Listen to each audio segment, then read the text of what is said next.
shortage of coal by December 2007. The declaration of an emergency could thus have been avoided with the exercise of reasonable care.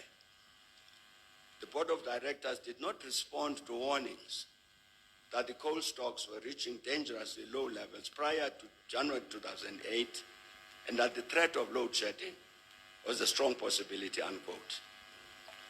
In other words, the national load shedding of January 2008 took place because the managers of the power stations did not replenish coal, despite warnings from inside Eskom to do so.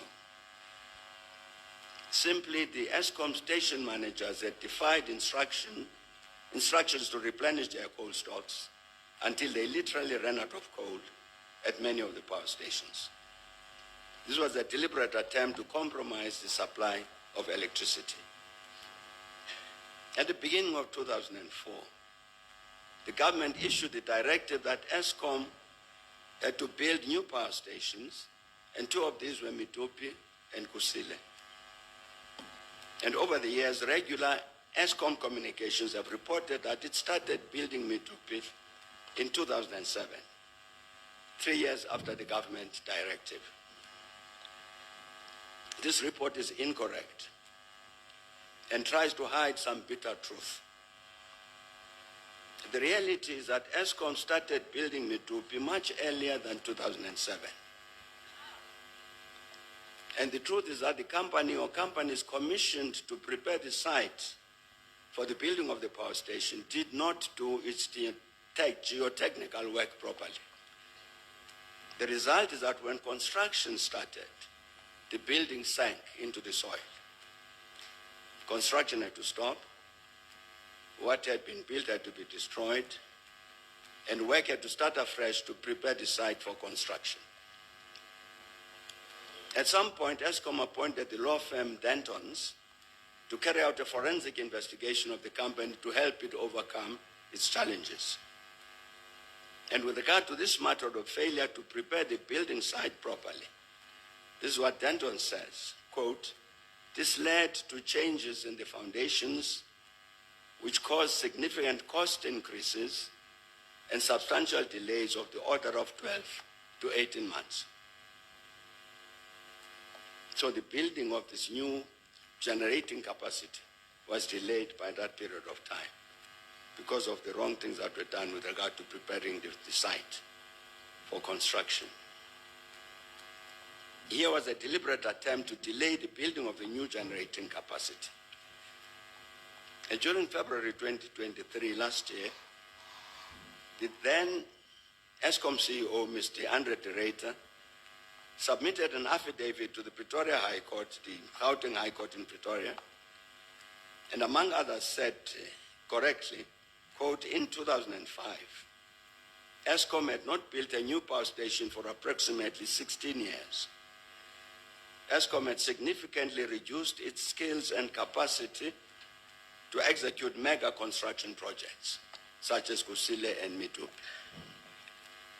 Strangely, however, instead of awarding 10 key contracts for the building of the new power stations, Medupi, Kusile, and Ingula, Eskom awarded 34 contract passages at Medupi, 46 contract packages at Kusile, and 27 such packages at Ingula. And here is what Denton said about this, I quote, "A decision was made by Eskom to execute the Medupi-Kusile projects on a multi-contract basis rather than structuring the projects on the basis of a minimum number of large contracts. This meant that the responsibility and risk of integrating and managing the overall project implementation was with Eskom. This decision, coupled with the shortage of the appropriate skills in Eskom to manage such a large complex project, contributed greatly to the new build projects being over budget and behind schedule," unquote. It was surely not difficult to foresee this negative outcome when, as Dentons put it, Eskom decided to execute the Medupi-Kusile projects on a multi-contract basis. And later I will come back to this important matter mentioned by Dantons of projects being over budget and behind schedule. If we discount the deliberately engineered 2008 national load shedding, the first national load shedding took place late in 2014 and persisted until August 2015, largely oscillating between stages 1 and 2. This means that there was no load shedding for at least 6 years after the 2008 incident.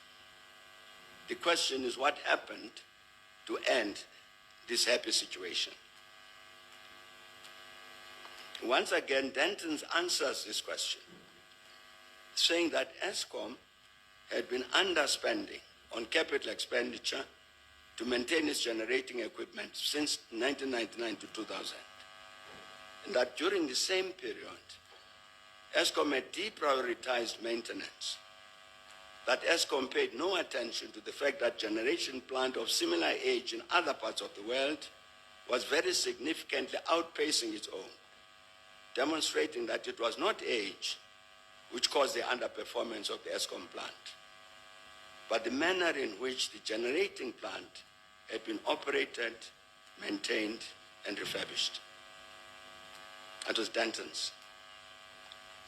And the ESCOM engineers knew very well that failure to do the right thing about the maintenance and refurbishment of generating plant would result in power failure. The practical result is that this failure contributed directly to the counter-revolutionary objective to compromise the supply of electricity to our country. The construction of Medupi and Kusile started in 2007 and 2008, respectively. And both power stations were planned to be commissioned in 2014, 7 and 6 years later, respectively. Contrary to this, 2 years ago, only 2 years ago, ESCOM expected that Medupi and Kusile would only be fully commissioned in 2023 and 2026 instead of 2014. The reality, therefore, is that if ESCOM had kept to the 2014 time frame, we would never had the power crisis we have been experiencing. The question is what accounts for the inordinate delay in commissioning the new power stations. And this is the last example I will cite about the practical instances which have contributed to our energy crisis. One of the first major contracts awarded by ESCOM for the building of Medupi and Kusile